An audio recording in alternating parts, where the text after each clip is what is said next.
2027 की राजनीति अभी से उबलने लगी है। उत्तर प्रदेश की फिजाओं में एक नाम फिर से गूंज रहा है, मायावती। 4 बार की मुख्यमंत्री, करोड़ों दलितों की आवाज और बहुजन समाज पार्टी की सुप्रीमो। लेकिन अब सवाल ये नहीं है कि मायावती चुनाव लड़ेंगी या नहीं। अब सवाल है वो किसके साथ लड़ेंगी, बीजेपी, कांग्रेस या फिर अकेले। वीडियो में आगे बढ़ने से पहले चैनल को सब्सक्राइब कर ले ताकि ऐसी वीडियो आप तक सबसे पहले पहुंचे। तो शुरू करते हैं। पूरा सियासी मैदान दंग है, क्योंकि हाल ही में लखनऊ के एक होटल में हुई एक बंद कमरे की मीटिंग ने राजनीतिक गलियारों में तूफान ला दिया। कहा जा रहा है कि वहां मायावती के कुछ करीबी नेताओं की मुलाकात हुई बीजेपी के कुछ केंद्रीय नेताओं से। मीटिंग अनऑफिशियल थी, कोई कैमरा नहीं, कोई मीडिया नहीं, लेकिन लीक तो कुछ न कुछ हो ही जाता है। राजनीति में जो दिखता है वो होता नहीं, और जो होता है वो दिखता नहीं। और मायावती को तो इस खेल की मास्टर माना जाता है। 2007 में जब उन्होंने ब्राह्मण दलित गठजोड़ करके पूर्ण बहुमत से सरकार बनाई थी, तब भी सभी चौंक गए थे। और अब जब 2027 नजदीक आ रहा है, तो मायावती फिर से एक बड़ा मास्टर स्ट्रोक खेलने की तैयारी में दिख रही हैं। बीजेपी को दलित वोट बैंक की दरकार है, ये कोई छुपी बात नहीं है।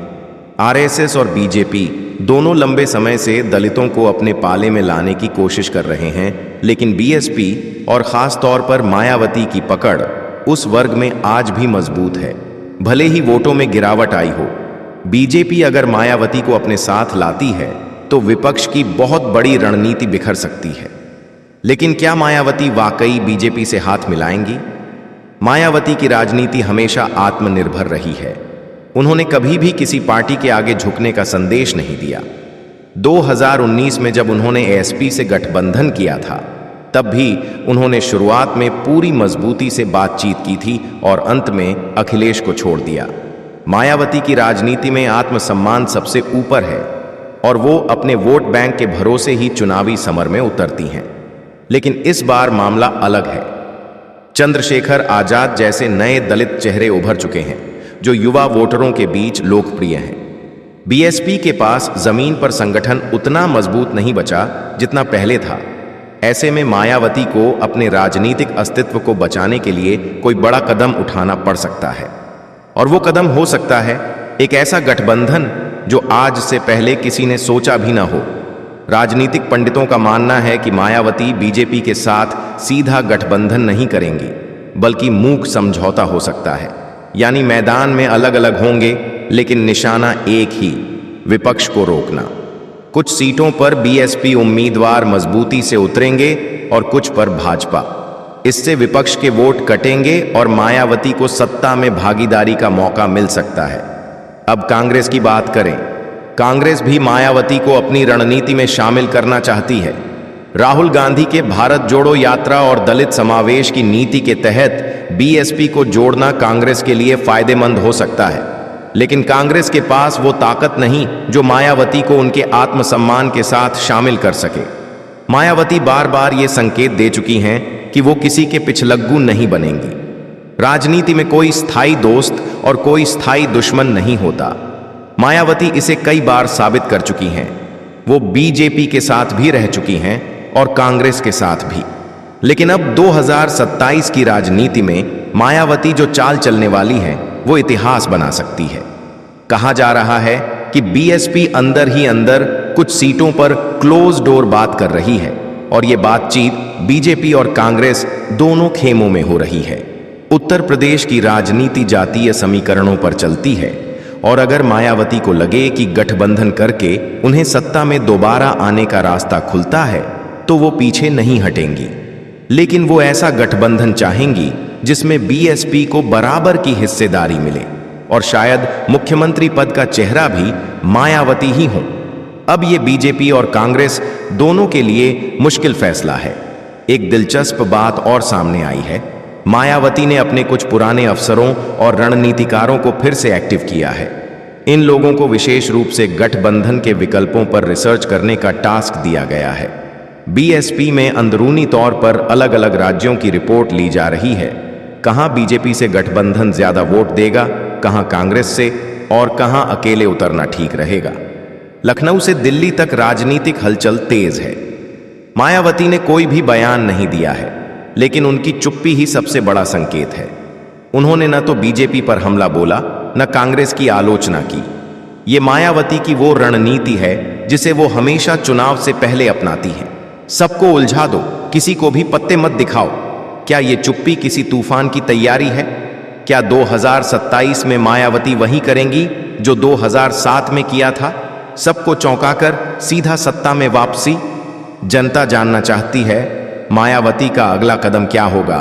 क्या वो दलित राजनीति के नए पन्ने लिखेंगी या एक नई कहानी शुरू करेंगी जिसमें वो बीजेपी या कांग्रेस के साथ मिलकर सत्ता की चाबी संभालेंगी? मीडिया में तो चर्चा है कि 15 अगस्त 2025 या फिर बीएसपी की स्थापना दिवस के दिन कोई बड़ा ऐलान हो सकता है। एक रैली, एक भाषण और पूरा राजनीतिक माहौल बदल सकता है। लेकिन मायावती के स्टाइल को जानने वाले लोग कहते हैं वो जो कहती हैं वही करती हैं, और जब तक नहीं कहती तब तक कोई अंदाजा भी नहीं लगा सकता। राजनीति की ये बिसात बेहद खतरनाक है। एक चाल गलत और पूरी गेम हाथ से निकल सकती है। लेकिन मायावती इस खेल की मास्टर रही हैं। उन्होंने कई बार खुद को राजनीति के सबसे चौंकाने वाले खिलाड़ी के रूप में साबित किया है।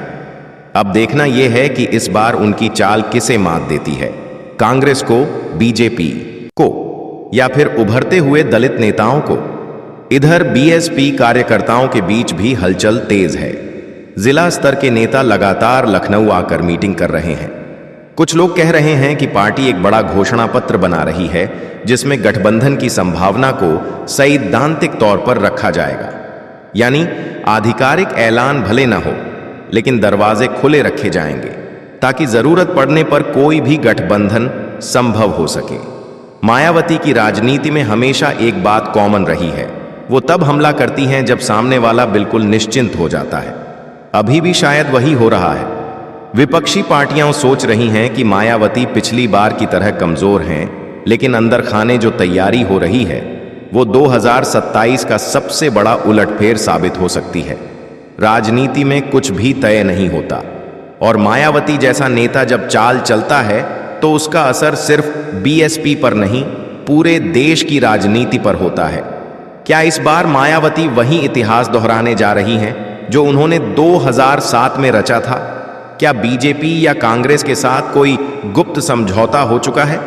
क्या 2027 में भारत की राजनीति में एक नया मोड़ आने वाला है? ये सब सवाल अभी हवा में हैं, लेकिन जवाब शायद बहुत नजदीक है। उत्तर प्रदेश की सियासी बिसात पर अब खेल और तेज हो गया है। एक तरफ बीजेपी और कांग्रेस अपनी रणनीति में लगे हुए हैं, तो दूसरी ओर मायावती अपनी अगली चाल से सबको चौंकाने की तैयारी कर रही है। अब बात सिर्फ गठबंधन की नहीं रही, बात अब संभावित सीटों की है, उन जगहों की जहां बीएसपी और दूसरी पार्टियों के बीच गुप्त तालमेल की बातचीत चल रही है। बीएसपी के सूत्रों से जो बातें छनकर आ रही हैं, उनमें सबसे बड़ा नाम सामने आ रहा है पश्चिमी उत्तर प्रदेश का। यहां मुस्लिम दलित वोटों का समीकरण हमेशा निर्णायक होता है, लेकिन पिछले कुछ चुनावों में ये वोट बैंक बिखर गया। कांग्रेस और सपा इस वोट बैंक को अपने पाले में लाने की कोशिश कर रहे हैं, लेकिन मायावती जानती हैं कि अगर वो यहां दोबारा अपनी पकड़ मजबूत करती हैं तो उनका राजनीतिक भविष्य फिर से चमक सकता है। कहा जा रहा है कि बीएसपी अपने पुराने दिग्गज चेहरों को फिर से मैदान में उतारने की तैयारी कर रही है। कुछ नामों पर तो इंटरनल सर्वे भी कराया गया है, जिसमें यह देखा गया कि जनता किन नेताओं पर आज भी भरोसा करती है। यही नहीं, कुछ सीटों पर बीएसपी चाहती है कि अगर बीजेपी मजबूत है तो वहां बीएसपी कैंडिडेट न उतारे, ताकि विपक्ष का वोट न बटे और सीट बीजेपी को मिले। बदले में बीजेपी कुछ ऐसी सीटों पर बीएसपी को स्पेस दे सकती है जहां पार्टी का बेस वोट मौजूद है। अब बात करते हैं अवध और बुंदेलखंड क्षेत्र की, जहां मायावती की परंपरागत ताकत रही है। यहां बीएसपी हमेशा अच्छा प्रदर्शन करती आई है, लेकिन अब मुकाबला चंद्रशेखर आजाद जैसे नए चेहरे से भी है। चंद्रशेखर ने दलित युवाओं के बीच एक नई लहर पैदा की है। उन्होंने सामाजिक न्याय, संविधान की बात और युवा भाषण शैली से एक अलग वर्ग को खींचा है। मायावती इस खतरे को अच्छी तरह समझती हैं। अंदरूनी रिपोर्ट्स बताती हैं कि बीएसपी चंद्रशेखर को सीधी टक्कर देने के लिए दोहरी रणनीति अपना रही है। एक और दलित युवाओं को लुभाने के लिए बीएसपी अंबेडकर डिजिटल सेना जैसी नई डिजिटल टीम तैयार कर रही है जो सोशल मीडिया पर एक्टिव होगी, और दूसरी ओर जमीनी स्तर पर बूथ लेवल कार्यकर्ताओं को फिर से एक्टिव किया जा रहा है। इसमें युवाओं को बड़ी संख्या में शामिल किया जा रहा है ताकि चंद्रशेखर की आंधी को काउंटर किया जा सके। अब बात आती है कांग्रेस की। कांग्रेस के कुछ दलित नेताओं ने खुलकर मायावती से गठबंधन की पैरवी की है, लेकिन मायावती की ओर से अब तक कोई सकारात्मक जवाब नहीं आया। वजह साफ है, मायावती जानती हैं कि कांग्रेस के पास अब वो जमीन नहीं रही जो एक मजबूत गठबंधन को संभाल सके। हाँ, कुछ मध्य प्रदेश और राजस्थान जैसी सीमावर्ती सीटों पर बातचीत हो रही है, लेकिन वो भी बहुत आरंभिक स्तर पर है। बीजेपी के साथ रिश्तों की बात करें तो एक और दिलचस्प जानकारी सामने आई है। बीएसपी के कुछ पूर्व सांसदों ने हाल ही में दिल्ली में एक निजी मीटिंग की, जिसमें बीजेपी के संगठन मंत्री भी मौजूद थे। इस मीटिंग में उन सीटों की सूची बनाई गई जहां बीएसपी का वोट प्रतिशत 10% से ज्यादा है।